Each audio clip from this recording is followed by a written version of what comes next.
Dieu, le tout miséricordieux, très miséricordieux, que la paix de Dieu et son salut soient sur l'ensemble des messagers, que la paix de Dieu soit sur vous, chers cheminants. Aujourd'hui, nous allons parler de la bonne parole.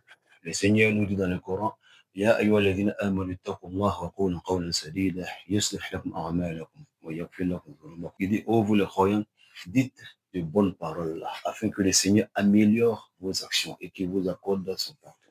La bonne parole consiste à créer l'espoir dans le cœur des gens. Ça consiste à permettre aux gens d'être heureux lorsqu'ils vous écoutent. Ça permet aux gens d'être stables, d'être équilibrés, comment on appelle, d'être dans la quiétude quand ils vous écoutent. Donc le croyant n'est pas celui-là qui crée le désespoir, qui effraie, qui ne parle que de l'enfer, du châtiment de Dieu, de la colère de Dieu. Non, pas du tout. Le Seigneur a toujours dit que sa miséricorde embrasse toutes choses, n'est-ce pas?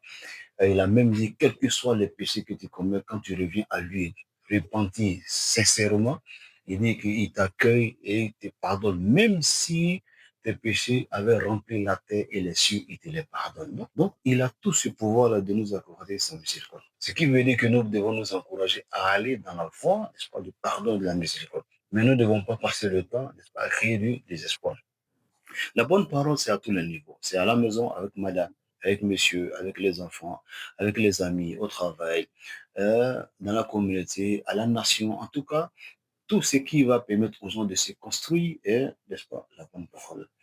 Un jour, le messager était comme ça avec sa femme Khadija, et puis il lui dit, Dieu va construire pour toi une maison avec beaucoup de perles au paradis. Et il n'y aura aucune autre fatigue que tu vas subir. Vous voyez, il a avancé cela parce qu'il savait combien d'efforts sa femme fournissait pour le soutenir dans sa mission. Donc, il fallait lui dire de bonnes paroles pour l'encourager à ce qu'elle faisait. Donc, c'est une interpellation pour nous autres en tant que croyants. Chacun doit dire de bonnes paroles à l'autre pour l'encourager à faire ce qu'il doit faire. Chacun doit être le coach, hein, de l'autre afin que nous puissions avancer dans la réalisation des projets de la famille ou bien des projets tout court.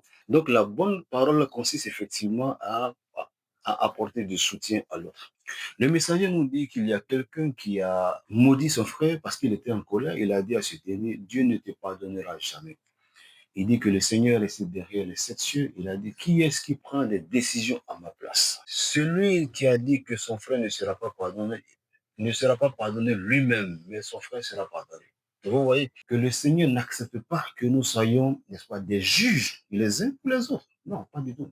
Nous devons être des soutiens les uns pour les autres. C'est pour cela, chers frères et sœurs, je vous exhorte, n'est-ce pas, quelle que soit la situation, à dire de bonnes paroles, car la bonne parole, ou bien la parole bien dite, permet d'inviter le Seigneur, n'est-ce pas, auprès de nous, surtout dans la réalisation de ce que nous voulons faire. Que le Seigneur nous guide, et sur ce, que la paix de Dieu soit sur vous.